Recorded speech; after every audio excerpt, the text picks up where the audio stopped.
নাই এতিয়ালৈকে মানে ৰিয়েলিটি নিচিনা লগা নাই, সপোন নিচিনা লাগি আছে। কাৰণ যিহেতু মানে অসম্ভৱটো আমাৰ বিজেপি চৰকাৰে আমাক সম্ভৱ কৰি দিলে। কাৰণ প্ৰথমবাৰ মানে আমাৰ MLA টিকেটটো মানে মহিলাগৰাকীক এবাৰ প্ৰথমবাৰ দিয়া হৈছে আমাৰ কাৰ্বি আংলঙৰ পৰা। মই আৰু কিবা যিহেতু আমি আৰু আমাৰ বিজেপি দলটো মানে এটা নীতি নিয়মত চলে, এই নীতি নিয়ম আমাৰ দলৰ নীতি নিয়মৰ মতে মই কামটো কৰি যাম।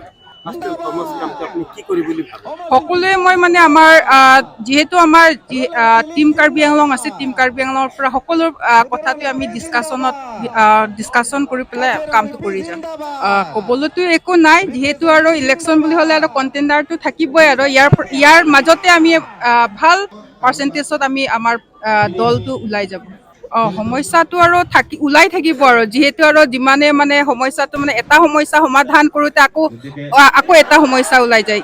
ঠিক তেনেদৰে কিন্তু আমাৰ বিজেপি দলে মানে অতি সোনকালে অতি স্পীডত মানে সমস্যাবোৰ সমাধান কৰি আছে।